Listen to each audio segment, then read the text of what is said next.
भाई ये वीडियो मैं सुबह डालने वाला था, लेकिन सुबह से मेरी हिम्मत हुई नहीं, क्योंकि आप देख भी रहे होंगे मेरी आवाज़ भी थोड़ी सी आतिफ असलम वाली हो रही है। ज़ुकाम है, गले में दर्द है, तो और मतलब बोला भी सुबह तो मेरे से बोला भी नहीं जा रहा था। पर अभी थोड़ी सी हिम्मत आई है, तो मैं चाह रहा था कि मैं ये टॉपिक डिस्कस करूं, क्योंकि पिछले 2 से 3 दिन से ना मैं देख रहा हूँ इस बारे में वीडियोस बनते हुए। तो उस टाइम में अपना ओपिनियन बना रहा था कि मेरा ओपिनियन क्या हो सकता है। हालांकि वो 90% फिक्स था अब तक की परफॉर्मेंस पे, लेकिन अब मेरा ओपिनियन क्या कहता है सबकी वीडियोस देखने के बाद, सारे सिनेरियोज देखने के बाद, ए टू जेड। भाई मेरा मानना है, पहले मैं बात करूंगा रॉड्री की। देखो, रॉड्री ने उखाड़ लिया आपका ईपीएल, और साथ में वो जीत गया इंटरनेशनल ट्रॉफी, जो कि बहुत बड़ी बात है। अगर टॉपिक एक चॉइस होती मेरी बीच में बिटवीन रॉड्री एंड बेलिंगम, तो मैं ऑब्वियसली रॉड्री चुनता, क्योंकि बेलिंगम के पास भले चैंपियंस लीग है, लेकिन एक इंटरनेशनल ट्रॉफी का जो एक भार होता है, और इंटरनेशनल ट्रॉफी की एक जो क्रेडिबिलिटी होती है, वो हमेशा एक क्लब ट्रॉफी से बड़ी होती है। लेकिन अब क्या है, कंपटीशन में खड़ा है कारवाहाल, और डैनी कारवाहाल इस टाइम मेरे हिसाब से भी, क्या आप लोगों के हिसाब से भी, बहुत फुटबॉल फैंस के हिसाब से वर्ल्ड का बेस्ट राइट बैक है। और मुझे कोई भी गुरेज नहीं है ये कहते हुए कि मैं बार्सिलोना का समर्थक हूँ, कि मैं एक मैड्रिड प्लेयर की तारीफ कर रहा हूँ। जाहिर सी बात है, कई बार रिपीट किया मैंने कि बारसा से पहले हम एक फुटबॉल फैन है। ऐसा नहीं है कि हम बहुत नाइस फुटबॉल फैन है कि कोई हमारे बंदे पे अटैक करेगा तो हम खा जाएंगे, चाटे माटे खा जाएंगे। नहीं, ऐसा नहीं है भाई। अगर हमारे फुटबॉलर्स पे कोई इलॉजिकल अटैक करेगा तो हम उससे भी ज़्यादा इलॉजिकल जाके बात करेंगे, और कोई अगर हमारी टीम की सही तारीफ करेगा और सही बुराई करेगा तो हम उसी हिसाब से उसके साथ बिहेव करेंगे। तो एज अ फुटबॉल फैन का मतलब ये होता है। एज अ फुटबॉल फैन ये नहीं है कि भाई कोई हमें चांटा मार दे हम दूसरा गाल आगे करते हैं। नहीं भाई, हम तो ऐसे हैं भाई, अगर कोई गलत है ना सामने से, घर वाले बोलते हैं ना रास्ता काट के चले जाओ, नहीं, हम उसको हटा के जाएंगे भाई, लेकिन जाएंगे हम सीधे। तो पहले बात करते हैं as a Barca fan. As a Barca fan मैं चाहता हूँ भाई कि रॉड्री जीते, ऑफ कोर्स, क्योंकि डैनी कारवाहाल हमारा राइवल है।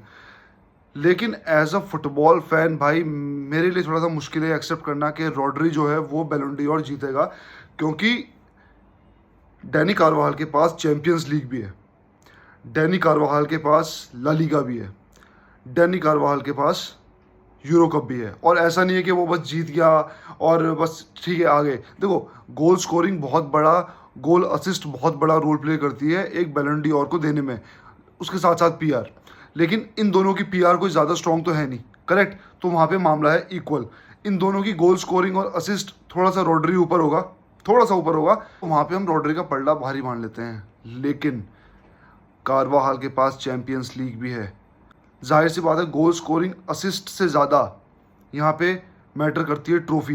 देखो भाई, लेकिन हमें पता है कि यहाँ पे बैलन डोर की कोई फिक्स क्राइटेरिया नहीं है, क्योंकि हमने हिस्ट्री में देखा है भाई कि कई बार बैलन डोर उसको मिल जाता है जो डिजर्विंग नहीं होता, और कई बार बैलन डोर उसको नहीं मिलता जो डिजर्विंग होता है। मैं किसी का नाम नहीं ले रहा, ना मैं रोनाल्डो का नाम ले रहा, ना मैं मेसी का नाम ले रहा। सीधी बात है, जिसके पास जितने बैलन डोर है, वो हिस्ट्री में लिखा जा चुका है। तो एज पर दैट मेसी के 8 हैं, रोनाल्डो के 5 हैं गोल्डन बूट्स। इन सब की रेस में मैं तो ये मान के चलता हूँ सब फेयर है, सब फेयर है। क्योंकि कई बार क्या होता है ना यार, हर चीज़ बराबर होती है लेकिन पीआर काम कर जाता है। तो इन दोनों के केस में ऐसा भी नहीं है कि पीआर है।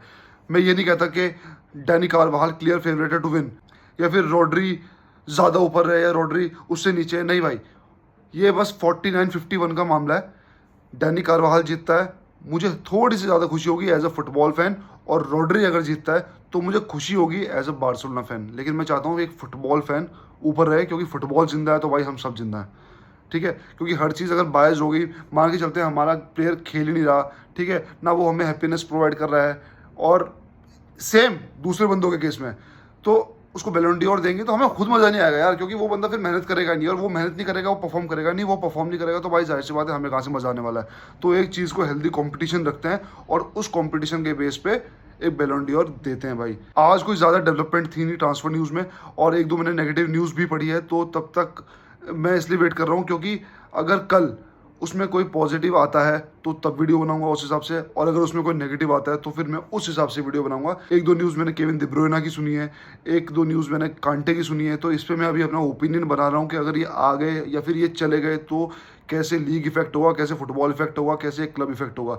तो आज सोच के इसके बारे में कल वीडियो बनाऊंगा, ताकि एक कंस्ट्रक्टिव चीज़ मैं आपके आगे रख सकूँ, जिसको हम बैठ के थोड़ा एनालाइज भी कर सकें पॉजिटिवली कि क्या चल रहा है मार्केट में, राइट। तब तक के लिए विस्कल बारसा।